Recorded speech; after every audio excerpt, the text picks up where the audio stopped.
Alrighty, here we go. It is a brand new Flyers Daily for the 15th of April, 2025. Flyers Daily, as always, presented by Ticketmaster. Make more memories live. Great to be back today after missing last Thursday or Friday's episode of Flyers Daily. And obviously, I hate to miss the Monday ones, the Mondays with Meltzer. But thanks to Brian Smith for stepping in and getting that great content out there here for Flyers Daily. Flyers' final home game of the season tonight.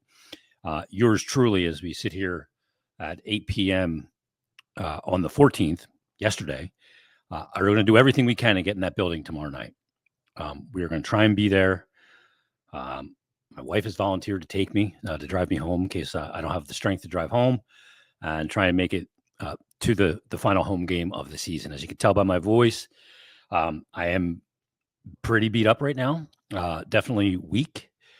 This recovery from this round of treatment, number 7, was perhaps the toughest one.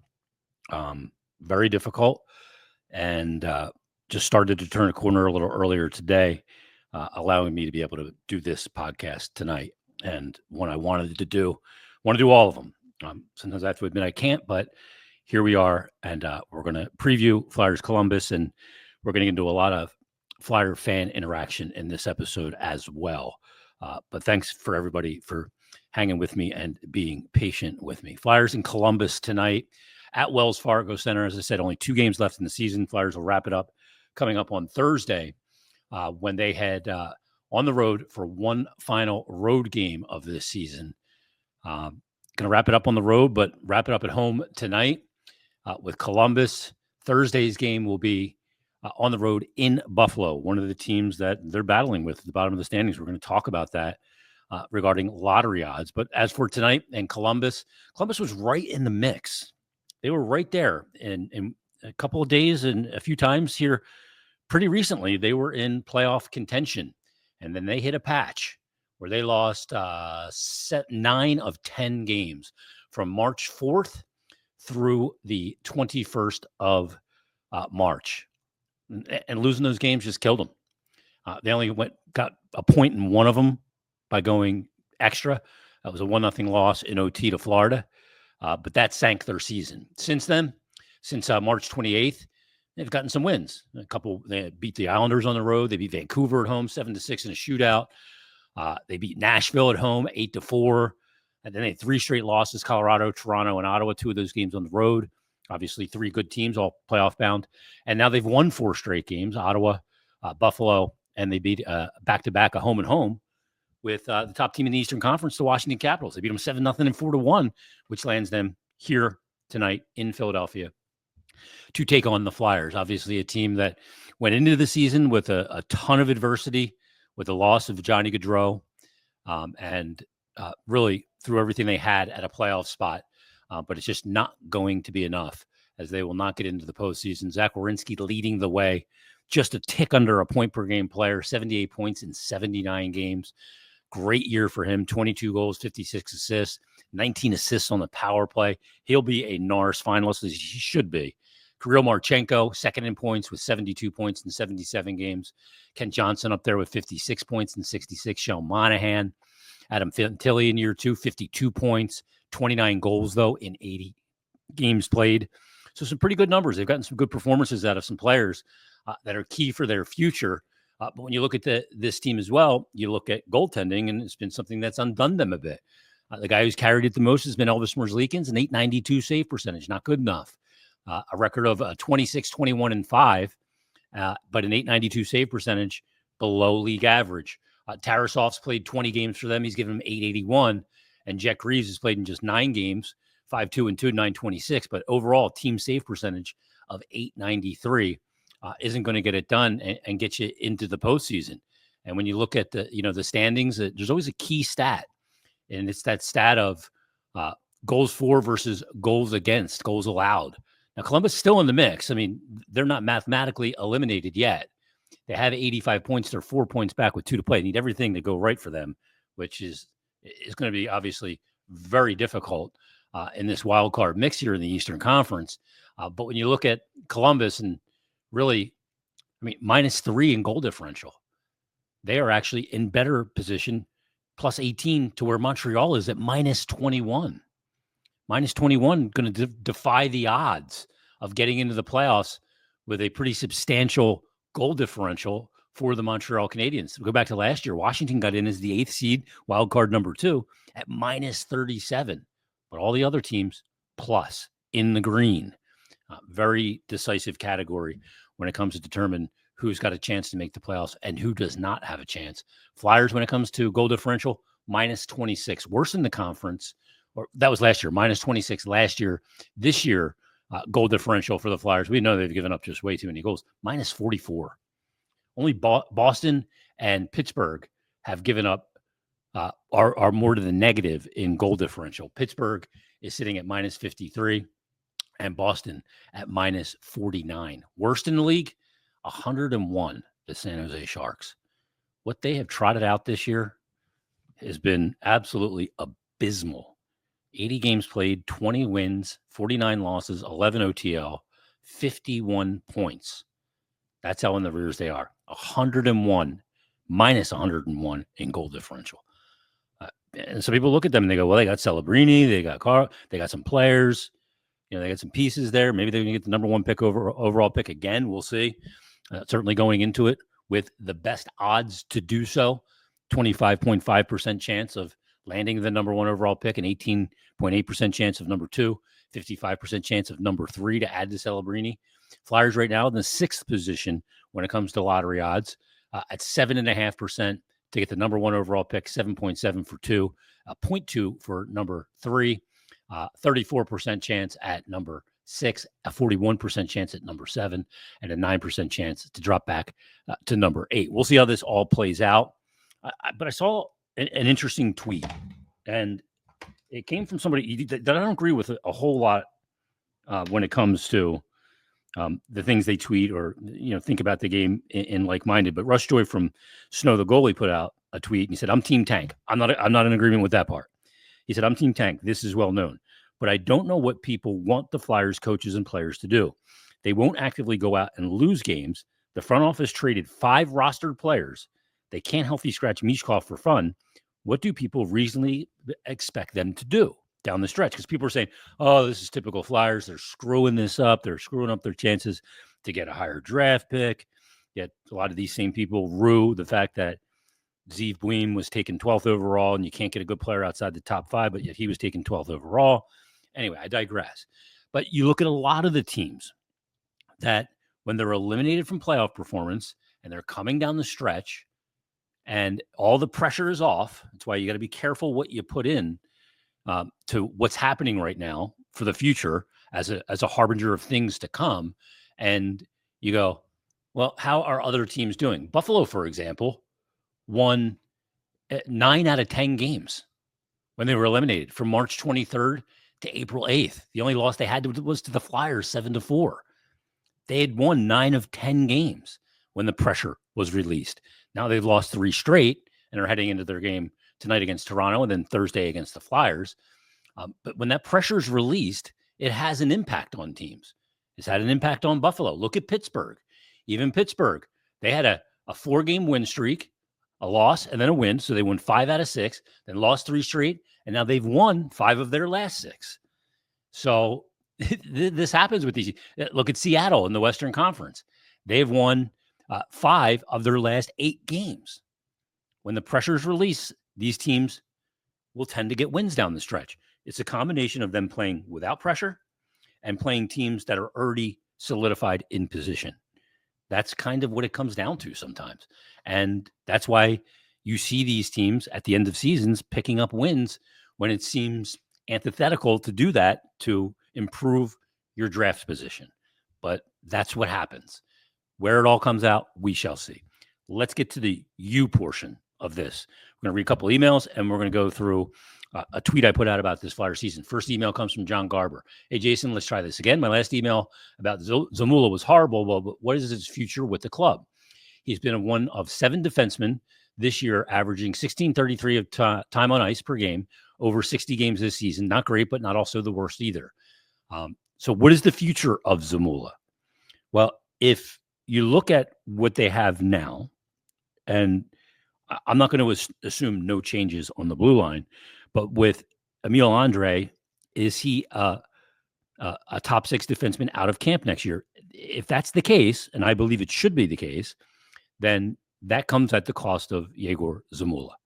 I don't know what his future is. There's been times where I think he's played decently, and there's been times where you can see him thinking. He's not a top 4 defenseman, in my opinion. So it's a position where he should not be in a position to block anybody. John says, thanks for all you do in the season of your life, praying for you to get better and a clean bill of health by May. Thank you. I appreciate that, John, very much. And we got a long way to go, but we are cooking. Jeff Kirsch sends an email. He says, now that some time has passed since the coaching change, he said, it occurred to me that Torts has not spoken yet publicly. Do you think we'll hear from Torts at some point, or is he restricted from speaking while still under contract? Given how honest he always is, I'd be fascinated to hear what he has to say about things and how they played out. Thanks, Jeff. Yeah, we have not heard from Torts. I don't think we will hear from Torts anytime soon. To me, I don't think he's a guy that is going to go out there to just make himself available to get his version of events off his chest. I think he's beyond that at this point. I have corresponded with Torts quite a bit, but we have not gotten into detail about what has taken place. And I texted with him yesterday quite a bit, but I'm not poking for those answers. If he wants to give those answers and at a certain time, he will and give his opinion on it. But I don't expect to hear from him in the relative near future. And we'll see if, he had said many times during his tenure here that this was his last stop. I think he still has some coaching in him. I don't know that he's done. Jeff says, thanks for the emails. Those emails you get from Jared are indeed awesome. And if you're thinking about how having an idea about having a pod with select fans of the show, I'd love to put my hat in the ring for your consideration. That's a great idea. We could do like a round table with some fans. I think that would be a fantastic episode. Maybe something we can consider over the summer months, which are just about here, unfortunately. This one comes from Tim. He says, hey, Jason, hope you're recovering well from your treatment. Thank you, Tim. Very tough recovery. He said, hope your first question, with Alex Bump's season ending on Saturday night, what do you think the Flyers will do with him? Sign him and let him play out the final couple of games, or sign him to take effect next season in order not to burn the year of eligibility? This seems to be a tricky situation for Briere. Either way, can't wait to see Bump in orange and black. Watching the Frozen Four games, he was a threat almost every shift. His shots were mostly good scoring chances. He threw the body and played a Flyers brand of hockey. I thought that even though he wasn't putting up points at certain times, I thought he was impactful on every shift. You could see that he was playing at a different level, at a higher level than a lot of the guys in those games. He looked fantastic. I think the preference is for him to start his ELC next year. We'll see how that plays out here over the final week of the season. But I think that is the preference. A GM's got to be aware of his flow chart of when guys are coming up for restricted free agency, when they're coming up for unrestricted free agent, when a player is going to become a restricted free agent but ARB eligible. You have to plot those things. You don't want too many happening at one time to tie your hands, and which could obviously make you very susceptible also to the offer sheet in your cap and fiscal situation. Tim's second question was regarding Michkov. He said, what do you think the Flyers need to pair with Michkov on a line? He said, I go back to the Giroux, Yager, Hartnell line, where Yager would possess the puck and would be hard to knock off it. And he was. That would allow Drew to get into a spot where he could create plays once he got the puck. Those plays typically landed on the stick of Hartnell for slam dunk goals. I do think you need some size on a line with Michkov. I think you need some speed on a line with Michkov. And I think you need some defensive responsibility on a line with Michkov.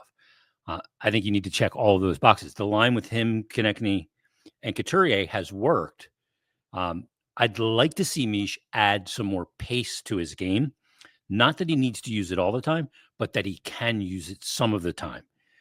A little bit more quick burst first step and play with a little pace at times, because if he can do that, he'll make the times when he slows the game down more effective, and it'll make him more effective overall as a player, because this league will learn to adjust to the way he plays and how he likes to slow the game down. All right. So I put out this tweet and I said, since I've been massively laid up the last 4 days, I could use the fans' assistance for this episode of the podcast. Drop any questions here, and I'll get to as many as possible. We'll go through some of these. I'm not going to get through a ton of them in this episode, but we'll get through some of these throughout this week as well with the other particulars that we'll talk about. And I also wanted the fans to finish this statement. I said, finish this statement. The 2024-25 Flyers season, ... Finish that statement. Greg's response was, the 2024-24 Flyers tested my resolve as a fan, came into it with a lot of hope, watched the team underperform and take a few steps back. Then the trades and the coach being fired took what life I had left in me as a fan and squashed it. Took some time, but I'm ready to see what's next. And look, I think that's a common refrain. We went into it going, they took a little bit of a step forward. They battled to game 82 the year prior for a playoff spot. Could they take that next step and become a playoff team? That didn't happen. Didn't come to fruition, and there was more subtraction. And that's hard as a fan because now you're punting again. So very good response from Greg. Around the Galaxy at ATG Live says, who on the Phantoms has the best chance of starting 2025 on the Flyers? So what Phantoms players? We'll consider Bump in that equation. He's got a chance to make the team.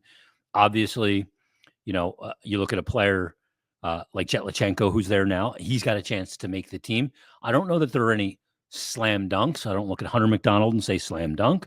I don't look at Adam Ginning, or I don't look at, Helgi Grans, depending on what they do in the offseason. Got to see where the holes open up. So it's a hard question to answer just now because I don't know what subtraction from the Flyers will take place this offseason. Emily says, considering the success they've had under him, although small sample size, and where the team is at in the rebuild, could you see the Flyers keeping Bradshaw as the head coach, at least for next season? Also, the 24 Flyers season was still fun, despite less success. Well, that's probably a way that not a lot of people will term it as fun, but it has been fun watching Michkov, I'll tell you that. There's been elements that's been fun. As far as Bradshaw goes, I think he absolutely will be in the mix to be the coach. I do caution people, though, to not take too much from the, 6-1 record right now that he has under him as being this signal that he is the guy to be the right guy. I think he's done a good job in a tough situation, but these games don't mean anything. So you have to take little bits from them. I look at certain players and I go, yeah, Tyson Foerster got really hot and played some really good games, but the games didn't mean much. I need to see that when it means more. I take less value out of individual and team performance when you're out of the mix than I do than when you are in the mix. That's just maybe the way I am. Perhaps some people agree with that. Josh White responded and said, who's your ideal trade target or free agent signing for a starting goaltender for this team next year? Sam is a great 1B, but who do you believe will be or want to be their 1A? Got to think they can't run it back with Ersson and Fedotov. The 24-25 season will be forgotten. Yes, it may be forgotten. It may be a forgotten season, but it will be a very important season because of what they did get from this season as far as assets, draft picks, players that they traded away. It will be a very consequential season. As far as who they'll trade or target, again, this is really difficult. I don't know who's going to be available. John Gibson is available in Anaheim. I have questions about his health and 2 more years left on the contract that pays $6.4 million and his availability. As you guys know, the most important ability, I say it all the time, is availability. I don't want to sign him, go, okay, we got this 1A, 1B with he and Ersson, and then he's hurt and not available, and I'm right back where I was. Somebody had mentioned Binnington. I don't know that Binnington's going to be available. The free agent pool's not great. I do look at a guy like Jake Allen on a short-term 2-year deal. I don't know where they can go in that regard just yet because I don't know who's going to be available, who is going to become available because they got usurped in the playoffs this year. We got to see all of those things first. Some of those questions are hard to ask. Flyers are back at _1234556 said, do you think the Flyers will use all 3 draft picks or will we see a package deal to move up? I don't think they'll use all 3 first-round picks. I think they could move up a couple of spots from somewhere like in the mid-20s to like 18, perhaps. I don't see a scenario where they're going to go from say they end up with the 5th overall pick and move up to 2. GMs just don't move back in the top 5. It's too dangerous for them. It's something that if they do it and it ends up working bonkers for the team that they traded with, it ruins their career. You're the guy that traded back in the top 5 and didn't get player X. So I think they could move up if they see a player drop into the teens. They could use those second-round picks at first and try and move up positioning. I could see that happening. But that'll all be determined on the draft floor. And if they use all 3 picks, I think that would be the likely scenario where they would use those picks to acquire a player. Jerry Martin says the 24-25 Flyers season has been frustrating, but with a little bit of lottery help will be exactly what they needed. And that's the other thing. We see some lottery help. We didn't see any changes in the draft order last year. Maybe we'll see some this year. He said, my question, though, is simple. If we cannot draft the holes that we have to fix them for next season, who do you see as the stopgaps? And do you think Marner is in play? I don't think Marner's in play. And here's why. First of all, Marner, to me, a winger. They don't need wingers. They're loaded up on the right side. I think he's going to end up staying in Toronto. So I don't think that Marner is in play. As far as stopgaps, I don't think, unless you get lottery luck or you're drafting at the very top, you're going to get your long-term 1C this offseason. I think you can get an upgraded center to your team, but I don't think you can get your 1C. I mean, look at the free agent market. Do I want to go out there and sign a 36 or 37-year-old John Tavares because he's the best available center that's out there available? I don't. I don't think that's the right move. So you can upgrade. You can go into restricted free agency, and you can look at a McTavish, or you can look at a guy like the guy out in Winnipeg, Gabe Vilardi, would be an upgrade at the center position, but he's not your long-term 1C. I think you can go into those areas. Sandus, Minnesota says if the Flyers end up getting the 7th or higher pick, should they trade it for an actual player, like trade it for Vilardi or McTavish? I don't think those teams will be looking to trade those players for a 7th or a restricted free agent for that. I don't. But again, like a 7th pick, to me, trading that for a known commodity isn't something that should be out of the question. I don't believe. Why? Because you're trading an unknown for a known. And if you like the known and he fills what you need, I think there's value in that. I really do. Draft picks are it's a guessing game. You know, some teams do it better than others. You miss a lot. These are kids that you're drafting. You're asking to project them very long down into the future. Let's get to one more. Sports Dude 2233 says, hi, Jason, keep fighting and stay strong. I will do exactly that. Sports Dude, thank you. He said, what do the centers look like next year? Assuming we get a stopgap or 1C, we would then have 14, 27, 25, and possibly Lachenko. So that would be Couturier, Cates, Paling, and possibly Lachenko. Cates can play wing, but at some point, more players need to turn over. Curious your thoughts for next year, long term. Well, the free agent class, not this summer, the summer after, when it comes to center, is highlighted by 2 guys. I think one guy may get to market, and being Connor McDavid, depending what they do in the playoffs this year. And I think the other guy does not get to market, and that's Jack Eichel. I think he'll end up extending in Vegas. But you don't want to do anything this summer that prohibits you from being in on those players if they are available in free agency next summer. So you have to be prudent in your approach if you want to get the best. That's my opinion. All right, Flyers and Columbus tonight. We are going to do everything we can to get to that building tonight. People say, why are you even worried about going down there tonight? Well, for me, it's symbolic. I've had to surrender a lot through this cancer fight. And just getting there for the last game, whether I make it down for a period, 2 periods, whatever it might be, is symbolic to me. So I want to get there tonight. If you're going to be at the game tonight, you see me, you say hello. This audience, this fan base has been a huge help to me through this fight. I'm still fighting. Something just is going bonkers in my house upstairs, as you can hear. And I'm still fighting. And it is rough, to say the least. I have one more infusion coming up on the 27th. But I want to get to that game tonight. To me, it's symbolic. And maybe it's just the mind of a hockey player. I don't know. But everybody enjoy the game tonight. We'll break it down tomorrow. Join us then on a brand new Flyers Daily.